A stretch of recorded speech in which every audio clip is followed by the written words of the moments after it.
Let's go straight across then to former Union and Finance and Home Minister, Senior Congress leader P. Chidambaram, who was among those who hit the street today. Appreciate you joining us, Mr. Chidambaram. You courted arrest against Sonia Gandhi being questioned by the Enforcement Directorate. There will be those who will say that all of this by the Congress party amounts to interference with the due process of law. That how do you respond to the criticism that the Congress is doing street satyagrahas rather than allowing the due process of law to carry forward in this case of National Herald?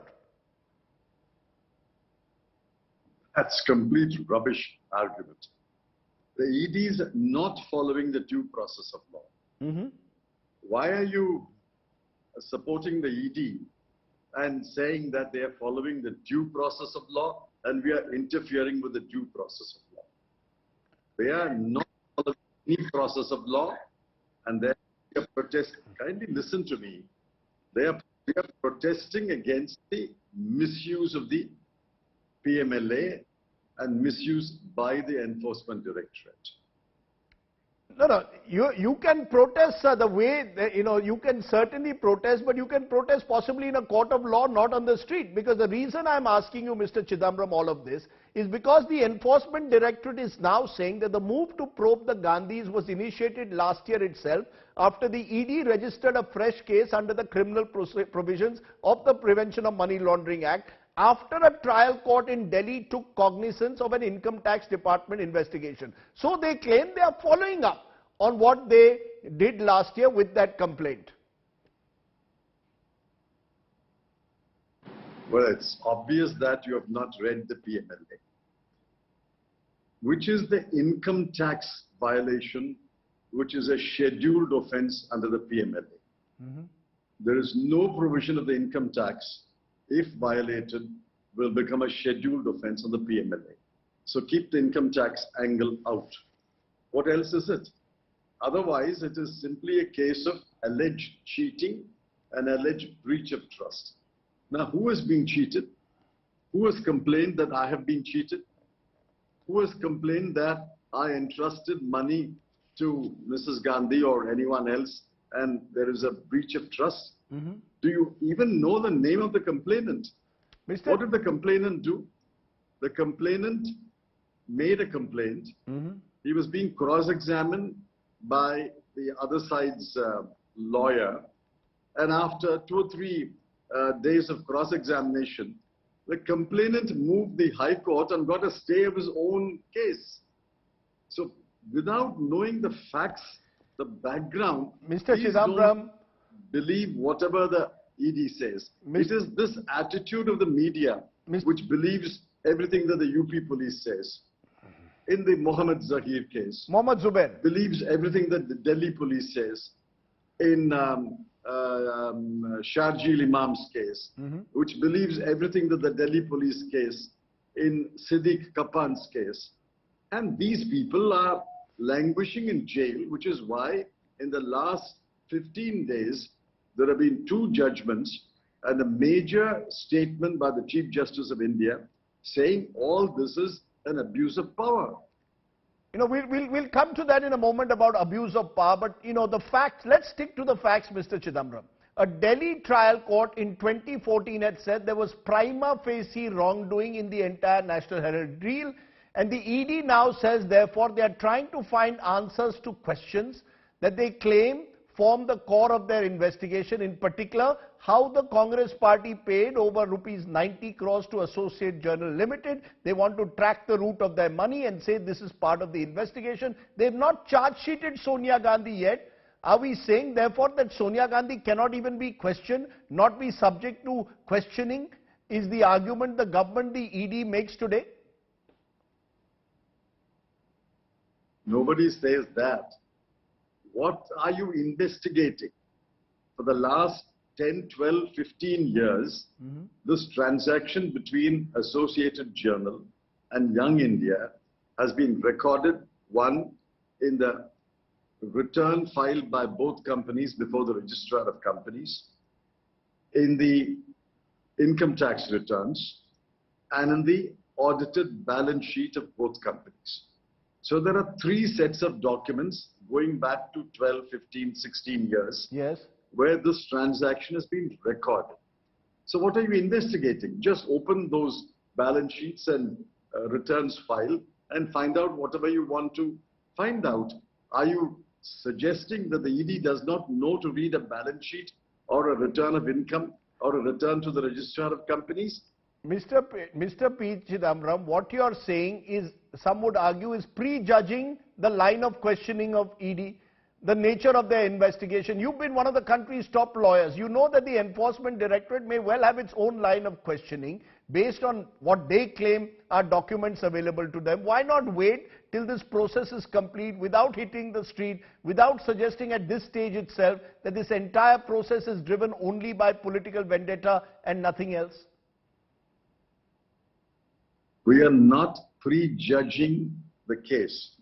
We are judging the ED by its past conduct, present conduct, and how the conduct has worsened year after year, month after month, day after day. Any comment on any case is prejudging. So yesterday, Justices Chandrachud and his fellow judges prejudged the case of Mohammed Zahid. They are making a judgment. This is not a prejudgment. You have the facts before you. You judge. And I'm telling you the facts. Have you looked at the balance sheets of the two companies? Have you looked at the returns filed by the two companies under the Income Tax Act? We are not prejudging. We are judging. I'm saying so. We are making a judgment of the case.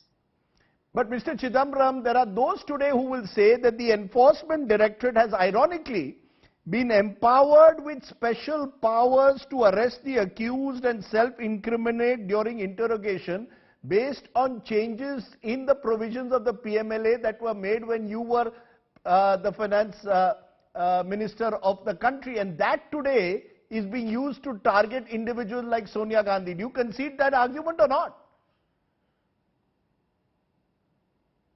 Again, monumental ignorance. Please go back and find out what amendments were made in which year. I mean, without knowing any fact, you are coming on television and asking questions. Which amendment was made which year? In fact, I introduced provisions which built some safeguards. And now subsequently, the BJP government has amended the PMLA twice or thrice in the last 8 years and made it almost impossible for anyone to defend himself in a fair manner. Therefore, all that is subject to a judgment of the Supreme Court, which is expected any day. It is sub judice, so I don't want to go into all that. But please don't ask questions without studying the document, without studying the law, without getting to know the facts. You know, Mr. Chidambaram, the fact is you can you have every right to defend, in a way, your leadership. But are we now saying that this entire exercise that has taken place, where several Congress leaders have been questioned over the last few months, is only designed to fix the Gandhi family? Are we saying here that the process is the punishment? Is that your charge?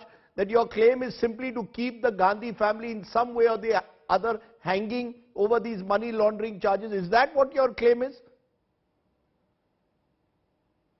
Why did Chief Justice Ramana, who was a lawyer for 17 years and a judge for 22 years, make this anguished statement that the process is the punishment? In case after case, but that was we not have seen that the process is the punishment. Now, therefore, that was not the Sonia case. Without asking these fundamental questions. Now, let me ask you a fundamental question. You are a layman.